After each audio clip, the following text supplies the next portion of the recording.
They gave him the award I wrote the speech for. I watched my words pour out of his mouth, polished and charming, like he'd been the one bleeding into spreadsheets at 2 in the morning for the past 6 months. And I smiled.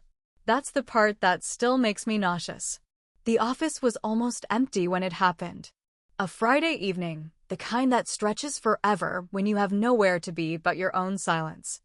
I had just finished assembling the final binder for the upcoming board review. Tabs color-coded. Every page placed with precision.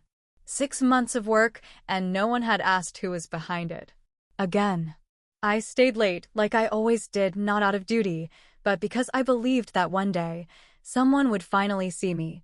That hope cracked the next morning. Subject: Leadership update, effective immediately. My hand froze mid-sip of coffee as the email opened. We are pleased to announce that Hannah Patel has been promoted to Executive Director of Strategy. We look forward to her leadership. No mention of me. Not even a line of thanks. I was still staring at the screen when my phone buzzed. Mark, let's catch up when you have a minute. Big news, huh? Appreciate your support. Couldn't have pulled this off without you. Pulled what off? The betrayal wasn't loud. It was casual. Polished. Painless for him. We met in his office at noon. He gestured for me to sit. That salesman smile already stretched across his face like it was stapled there. Hey, champ, he said, leaning back. Big week, huh? I hated when he called me champ. It sounded like something you'd say to a dog that brought back the stick, not the person who'd rebuilt his entire strategy department from scratch. You wanted to talk? I asked. Yeah. He tapped a Montblanc pen, the same one I had given him last month as a thank you gift. Listen, about the promotion. I waited. It was close, he said, dragging out the words like they pained him. But the board wanted someone with a fresh angle. You know how it is. Optics. They needed a new face. She's only been here 8 months, I said, voice even. He shrugged. And you've been here how long? 6 years? You're part of the furniture. Reliable. Stable. Glue. Glue. He said it like it was a compliment. I kept my expression neutral, but inside something coiled tight. I led the campaign that brought in the Walker account, I said. I saved it after you. I stopped. He leaned forward, cutting me off. You're great at cleaning up messes. I've always said that. You're the one we can depend on when things go sideways. Cleaning up messes you made, I said quietly. His smile never wavered. That's not fair. No, it wasn't. None of it was. You know what your problem is? He continued, like he was doing me a favor. You think too small. You're detail-oriented, and that's great, but we need people who think in bold strokes. Visionaries. I created the strategy you're pitching to the board. And I'll make sure you get credit, he said, already turning to his laptop like the conversation was over. In time. The dismissiveness hit harder than I expected. Like he was swatting away a gnat. I noticed you removed my name from the final presentation slides, I said. Yeah, he said casually. We didn't want to confuse the narrative. Too many names on one deck muddies things. But don't worry, I'll give you a shout out when the time's right. When the time's right. I felt something cold wash over me, not rage. Not yet. Just the sudden awareness that I was in the room with someone who saw me as entirely replaceable. I'm not asking for a shout-out, Mark, I said, slowly. I'm asking why you're erasing my work. He sighed, leaning back again. Don't be emotional. There it was. The word that always landed like a slap. Not direct enough to be offensive, but sharp enough to bleed. I'm not emotional, I replied. I'm asking for basic respect. And I'm telling you, he said, a hint of annoyance creeping in now, you're valuable, just not visible. There's a difference. I blinked. Visible? Some people have presence, he said, gesturing vaguely in the air. You're competent. No question. But Hannah has charisma. She lights up a room. I light up results. He smirked. Cute line. Put it on a mug. My jaw tightened. You know I've been doing your reports, rewriting your strategy decks. That's what senior staff does, he interrupted. You support leadership. You make them look good. I couldn't believe it.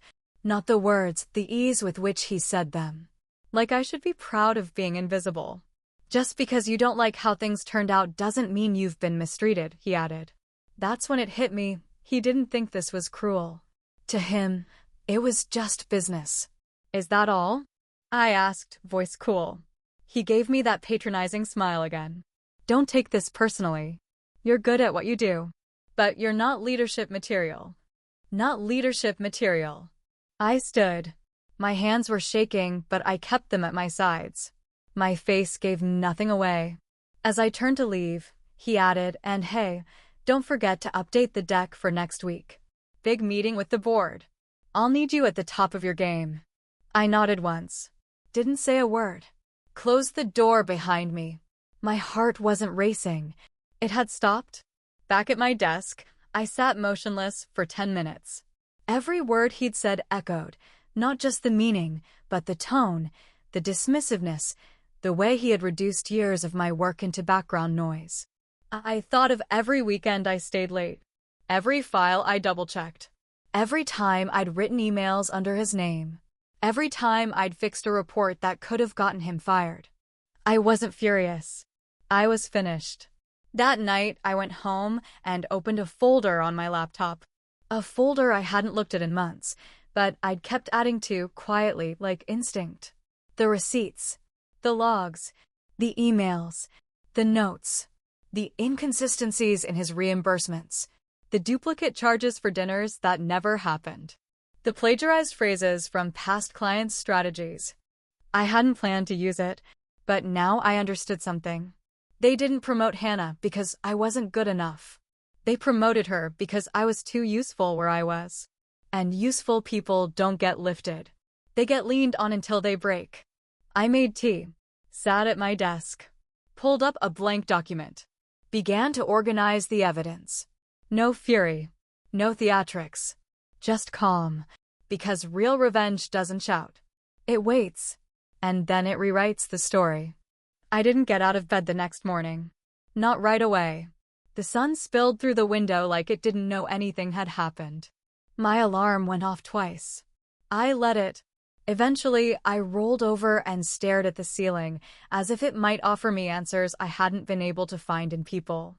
It's strange what betrayal does to the body. Not loud, not instant. It sits in the bones like something ancient, something you've carried for years, but only just now noticed the weight of. The betrayal wasn't new, it was just louder this time. That morning, I couldn't bring myself to open my laptop. My hands hovered over the keyboard, then dropped to my sides. I felt like scaffolding. Silent. Supporting things no one ever bothered to look at. Mark's voice still echoed in my head.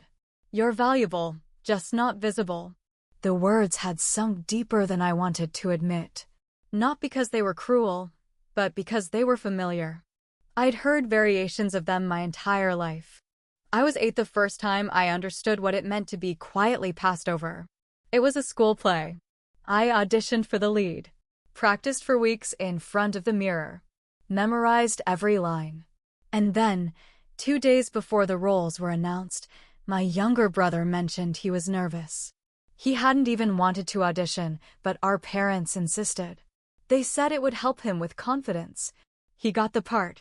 I got to paint the set. At the time, I told myself it was fine. He needed it more. I was dependable. I didn't cry. I didn't pout. I just smiled and clapped from the wings. Years later, the pattern stayed the same. At school, my name was always spelled right on the honor roll. Never in the announcements. No one noticed when I missed lunch to finish the yearbook layout. No one remembered that I designed the campaign that got our class elected to the student council.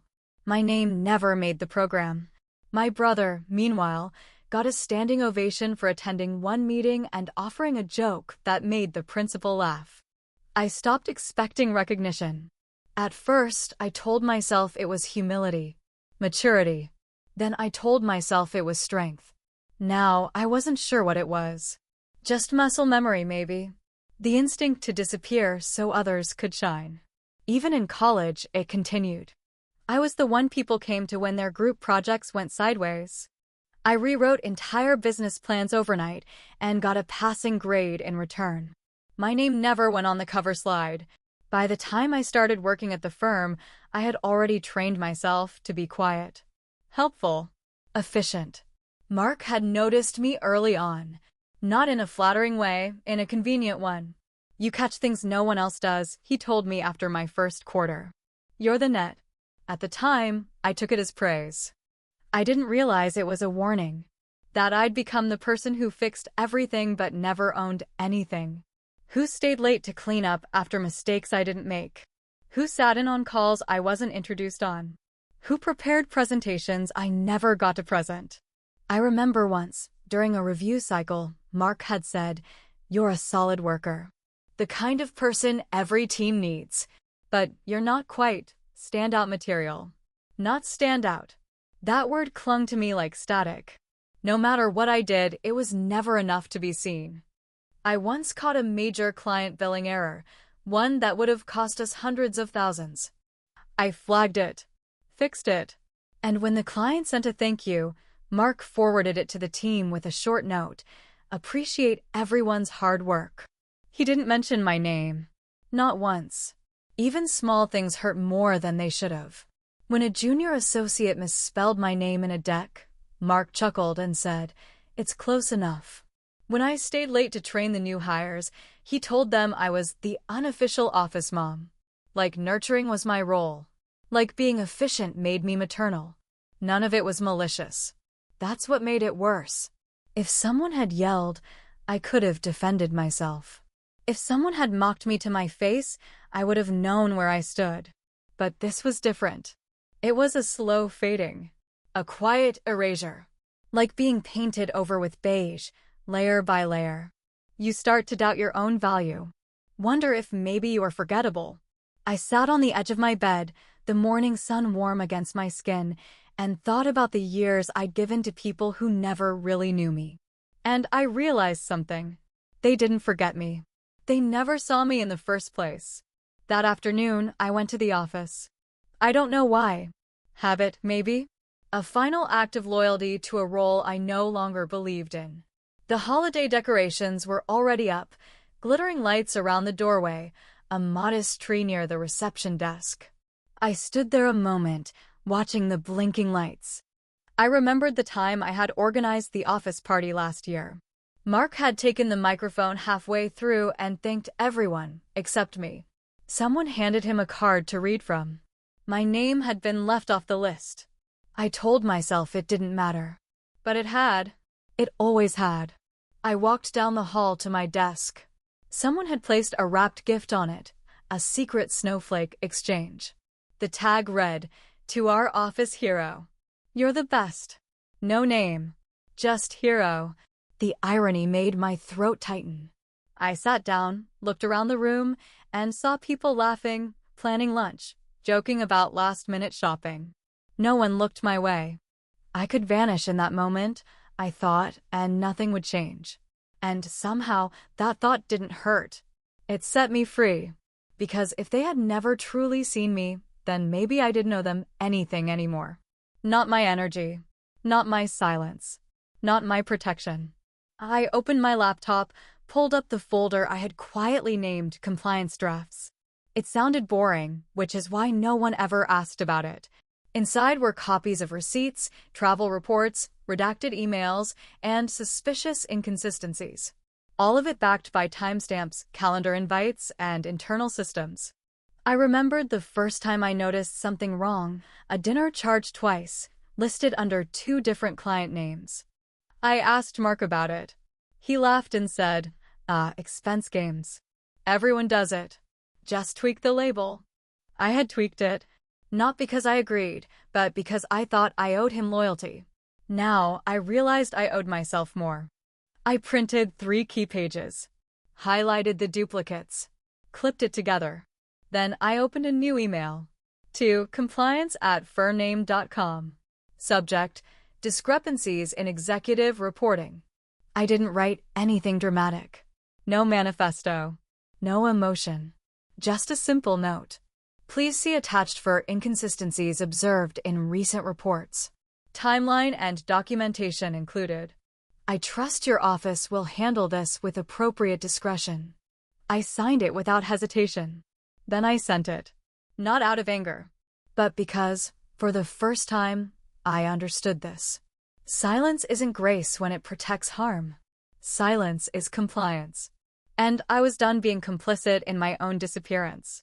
That night, I went home and made a list. Not of tasks, but of things I no longer had to carry. I didn't have to fix anyone else's mess.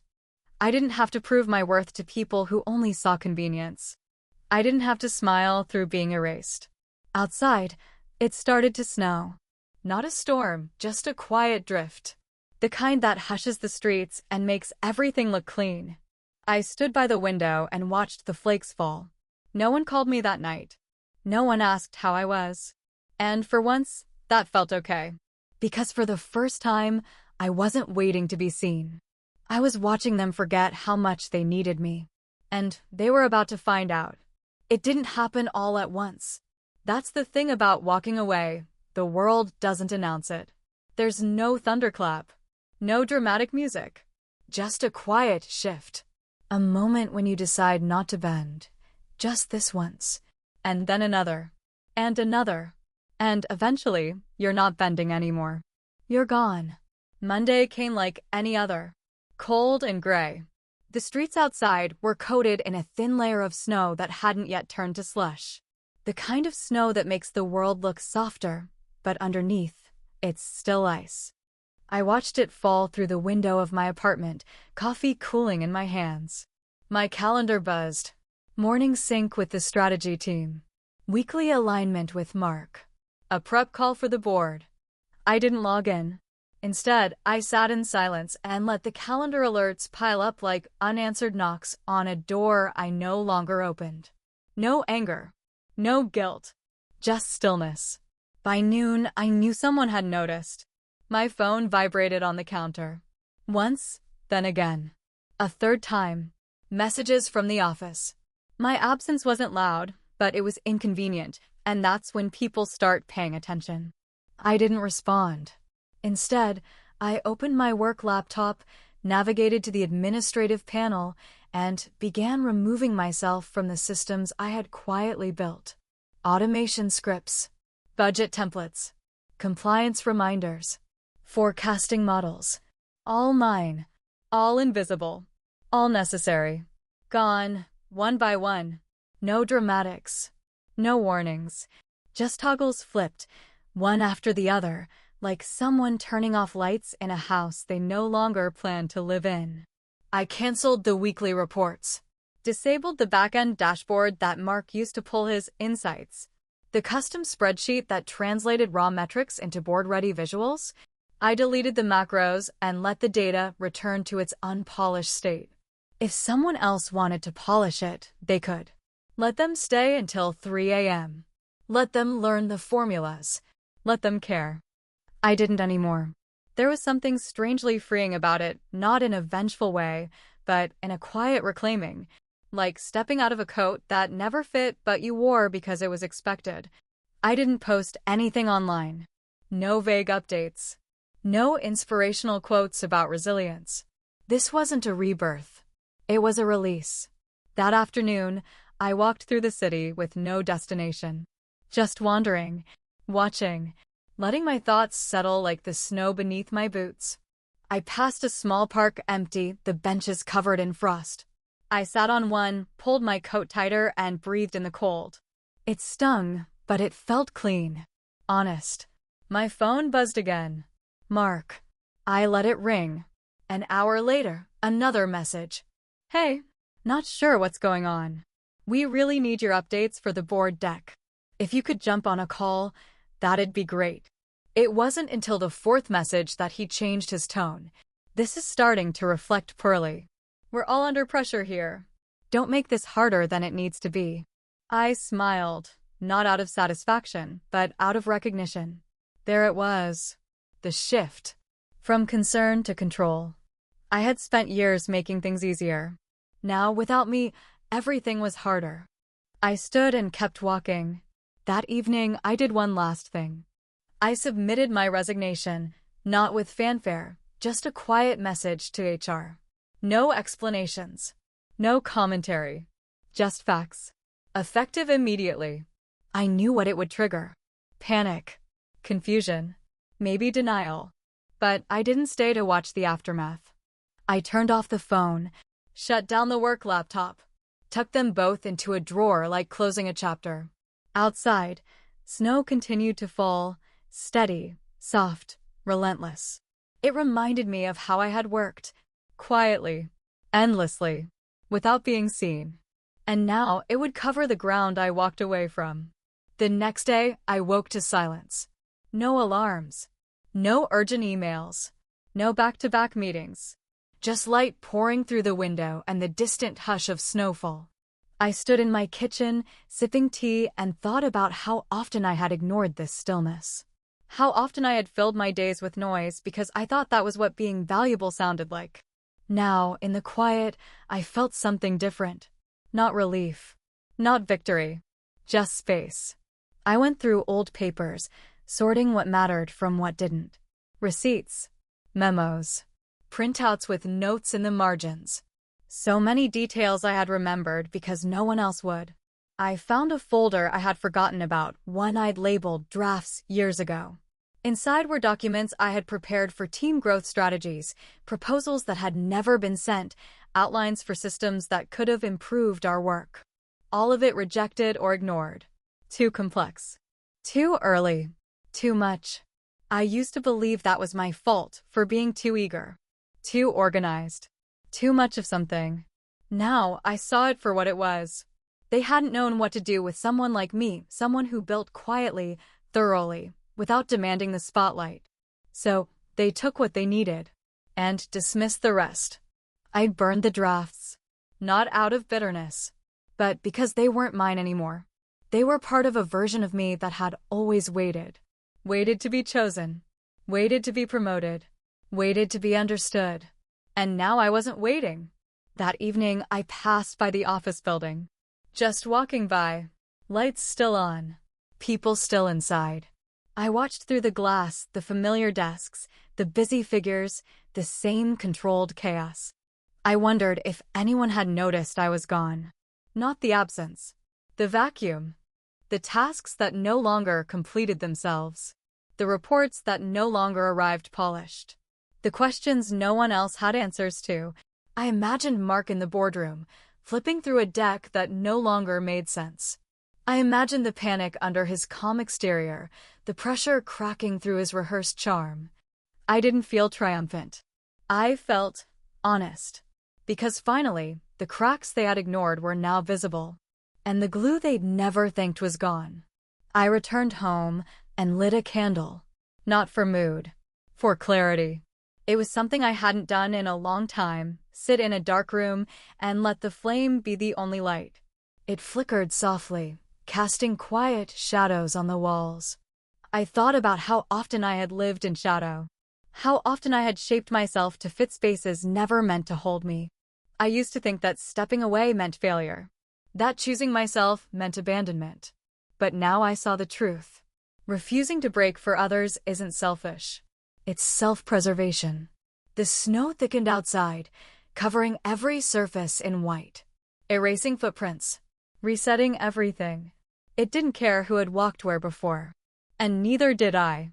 I made one final list. Not of regrets, but of boundaries. I will not explain my absence to people who never noticed my presence. I will not defend my decision to people who never defended me. I will not chase validation from those who relied on my silence. I will not fill the gaps they created. I folded the list and placed it in the back of my journal. A marker. A promise. A beginning. Late that night, I received a message from a colleague, one of the junior analysts who had always stayed quiet in meetings, who had once told me, in passing, that she learned more from watching how I worked than from any training session. Her message was simple. I heard you left. Just wanted to say, I always saw what you did, even if they didn't. Thank you. I stared at the words for a long time, not because they healed anything, but because they reminded me I wasn't invisible. They just never learned how to look. They didn't notice I was gone, not at first. The first day was confusion. The second was denial. By the third, the cracks began to show. I was walking through a quiet bookstore when the first message came through. A number I didn't recognize, though I knew it by heart. "Hey, I heard something strange. You left? Is that true? Please say it's a misunderstanding." I didn't answer. I had nothing left to explain. Inside that bookstore, tucked between the scent of paper and the comfort of silence, I felt something I hadn't in a long time: peace. I ran my fingers across the spine of a novel I once loved, a story about someone who left everything behind and found themselves in the quiet. I hadn't understood it when I first read it. I do now. By the time I got home, the messages had doubled. A team lead. "We're struggling to find the client files you organized. Can you send them?" A project manager. "Your workflows weren't saved to the server. Are they on your desktop?" And finally, Mark. "I need to speak with you. Urgent." I stared at that one for a while. Not with satisfaction. With detachment. Urgency was never extended to me. Only expected from me. Now that urgency was his problem. I didn't reply. Instead, I made soup. Something slow, warm, steady. I watched the snow fall outside my window, felt the quiet wrap around me like a blanket. The world would keep turning. But his? It was starting to shake. The next day, a box arrived at my door. My name on the label. No note inside. Just the contents of my desk. It was strange how impersonal it felt. The coffee mug I always kept on the right-hand side. The notepad with half-formed ideas scribbled in the margins. A sticky note with my own handwriting. "Don't shrink to fit." I had written it months ago. Maybe longer. Back when I was still trying to believe it. I tucked the note into my journal. Left the rest untouched. Another message buzzed in. This one was from HR. "Hi. We're conducting an internal review related to your resignation. Could you clarify your reasons for departure in writing?" It was dressed in politeness, but the subtext was clear. Things were unraveling. People were asking questions. My silence had become too loud. They weren't used to that. I'd always been predictable. Now I wasn't. I didn't reply that day either. Some truths are best revealed by what's missing. 2 days later, a call came from a number I hadn't seen in years. Derek. He was an old mentor, now a senior consultant on the board. Someone I used to admire deeply. Someone who had once said, "You're the kind of person that holds up the whole house." That house had now sprung a leak. I let it go to voicemail. His voice was measured but strained. "I just got out of a meeting. There are questions about your reports, your systems, frankly, everything you built. Mark's presenting like none of it had your name on it. But we both know the truth. Call me, please." I saved the message. But I didn't call back. Because this wasn't about correcting the record. This was about finally letting the silence say everything I'd been too loyal to spell out. They wanted clarity? They had it. In the missed deadlines. In the numbers that no longer made sense. In the systems that had quietly collapsed without the hands that built them. The next email was longer. It came from Mark. "Natalie, I understand you're upset. I wish we could have had a real conversation before things got to this point. I'm sorry if I said things that were misinterpreted or came off as dismissive. That was never my intention. You've always been a valuable part of this team. I think we both made mistakes. I'd really appreciate the chance to talk, clear the air. Maybe there's a way forward, or at the very least, a proper closure. Let me know when you're free. Mark." I read it once. Then again. I felt nothing. No sting. No rage. Just recognition. The language of damage control. Carefully framed. Emotionally distant. Just enough regret to sound human, but not enough to take responsibility. And closure? Closure wasn't a meeting. Closure was walking away and not turning back. I didn't reply. By the end of the week, things had escalated. Messages came faster. Calls I didn't take. A junior analyst, one I had quietly trained for months, reached out. They're scrambling. No one knows how the reporting system works. Mark said you never documented it. But I remember you sending him a guide last year. He said it didn't exist. Of course he did. Ownership was never his strong suit, unless there was praise involved. I opened my archive, found the guide in question. Time-stamped. Sent. Received. Ignored. I forwarded it to her, along with a simple note. Protect your work. Document everything. They don't remember until they need you, and by then, it's too late. She wrote back. I'm sorry. I should have spoken up sooner. We all should have. I stared at those words for a long time. Not because they changed anything, but because they were the closest thing to truth I had heard from anyone inside those walls. That weekend, I got a knock at my door. It startled me. Not because I wasn't expecting anyone, but because I had never truly expected them to show up. I opened the door to find Mark standing there. No coat. Just a suit. Wrinkled. Underdressed for the cold. His smile was thin. Tired. Can we talk? He asked. I stepped aside but didn't invite him in. He took that as permission anyway. He walked around the living room like he'd been there before. He hadn't. Not really. I'd told him stories in passing, shared pieces of my life, but he'd never asked to see the whole picture. Now he was in it, looking for a way to rewrite the ending. I just came from a board review, he started, running a hand through his hair. It wasn't good. I waited. He glanced at me, trying to read something on my face. You don't look surprised, he said. I'm not. He shifted his weight. The numbers were a mess. The projections didn't match. The client feedback, apparently, there were complaints I never saw. And the dashboard's gone. No one knows how it worked. I didn't respond. He took a breath. They asked me why I let you leave. This time I smiled, not out of joy, but from clarity. And what did you say? He swallowed. I said it wasn't personal. That you were burnt out. That it was mutual. That's not the truth. I know. We stood in silence. Then he added, I need your help. There it was. The real reason. Not regret. Need. He didn't miss me. He missed what I did for him. What do you want? I asked. I want you to come back. At least temporarily. Consult if that's easier. We can restructure your role. Make it more visible. I raised an eyebrow. Visible? He winced. Okay. That was the wrong word. I didn't move. You want me to clean up the mess? Again. He didn't deny it. I'll pay double, he said. Triple. Whatever you want. It wasn't about the money. It never had been. He still didn't understand. I'm not coming back, I said quietly. He stepped forward. Don't throw away everything you've built.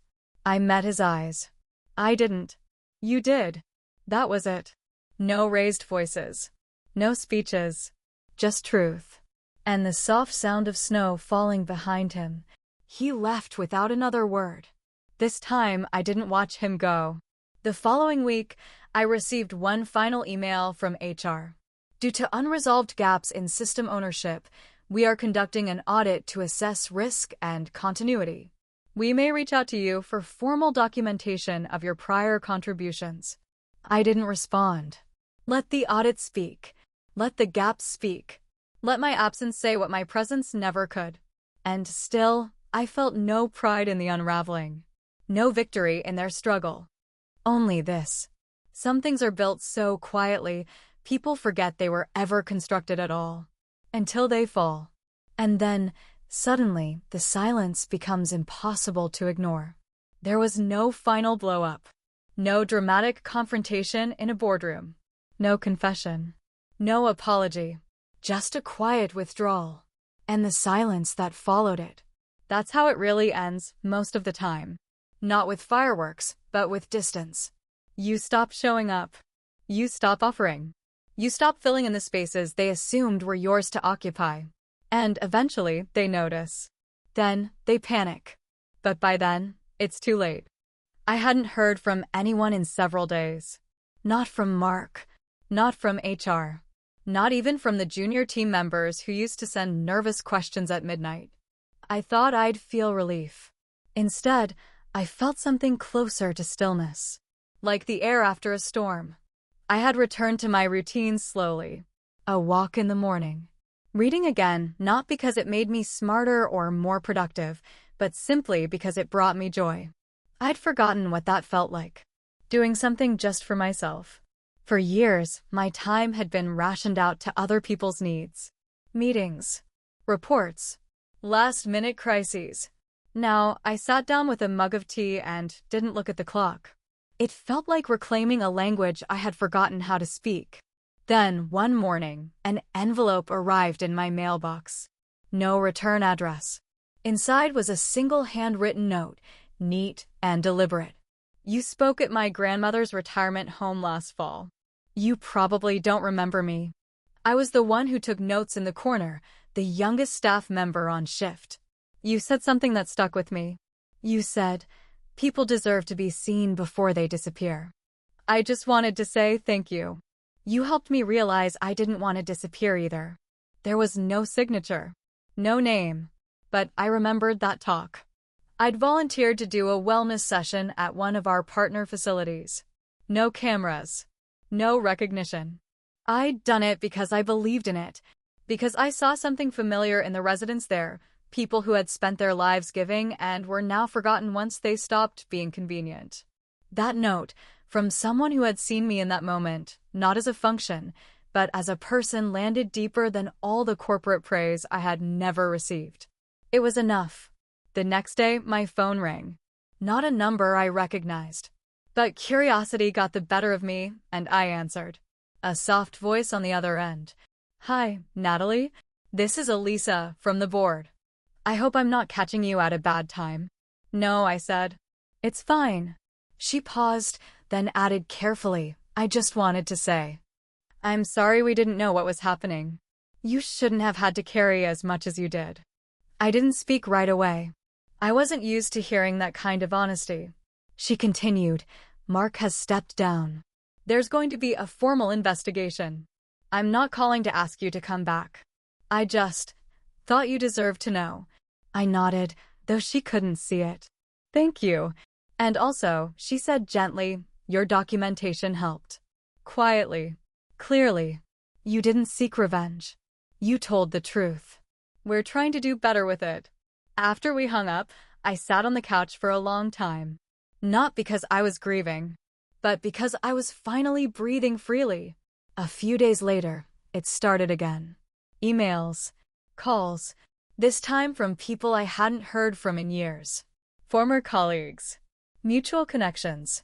Even 2 members of the board. Each one had the same tone, polite concern disguised as invitation.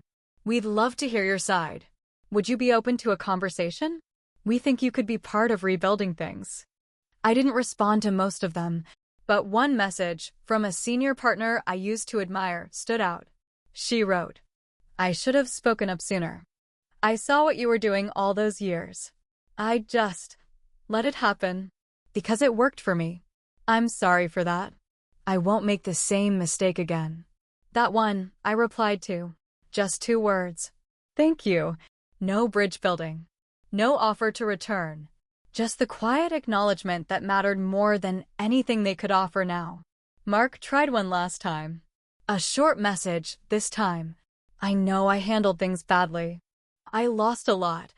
I understand if you never want to talk again. But I just want to say I'm sorry. For all of it. I stared at that message for a long time. And I realized I didn't need him to say more. He would never understand the full weight of what he'd taken from me. The years I gave. The confidence I lost. The belief that being good was enough. But his understanding wasn't required for my healing. So I let the message sit. Unread, unacknowledged. Some things didn't need a reply. Winter deepened outside my window. The snow came heavier now, settling in layers that softened the city's edges. People walked a little slower. The world grew quieter. And inside that quiet, I found something I hadn't felt in years. Warmth. Not the warmth of approval. Not the warmth of someone else's praise. but the kind of warmth that comes from choosing yourself and not apologizing for it. I began looking for a new role, slowly, deliberately. This time, I didn't look for prestige, or power, or proximity to leaders I'd need to protect. I looked for purpose, clarity, respect. I interviewed with teams that valued process over personality, teams that asked thoughtful questions, that made space to listen. And I asked questions too. Hard ones. What happens here when someone says no? What does recognition look like in your culture? Who gets seen? Most answered carefully. Some didn't like the questions. That told me everything I needed to know. Eventually, I found something. A small consultancy. Low on glamour, high on integrity. I met with the founder over tea. A woman in her 50s with gray hair and laugh lines, who said things like, "We hire people who can challenge us, not flatter us." We talked for 2 hours. Not about numbers, but about values. And when she said, "We've heard about you, not the gossip, but the substance. We know what you built," I didn't flinch. I nodded. I smiled. And I said, "Thank you." I've been waiting a long time to hear that. The offer came the next week. It wasn't the highest paying job I'd ever been offered, but it was the first that felt like it didn't require me to become invisible in order to belong. So I said yes. On my last evening before starting the new role, I took a walk. The streets were mostly empty. Just a few flickers of light in apartment windows. The hush of snow falling steadily on rooftops. I passed the park where I had once sat in silence, just days after I resigned. It looked different now. Not because the park had changed. Because I had. Back then, I was unraveling. Now, I was unfolding. Becoming someone who didn't have to earn their space. Just claim it. I returned home, changed into soft clothes, and lit a candle. I opened my notebook to a fresh page, and I wrote, "You don't have to earn love with sacrifice. You don't have to trade your voice for belonging. You don't have to be everything for people who give you nothing in return. You are allowed to take up space. You are allowed to leave. And you are allowed to begin again, without asking permission."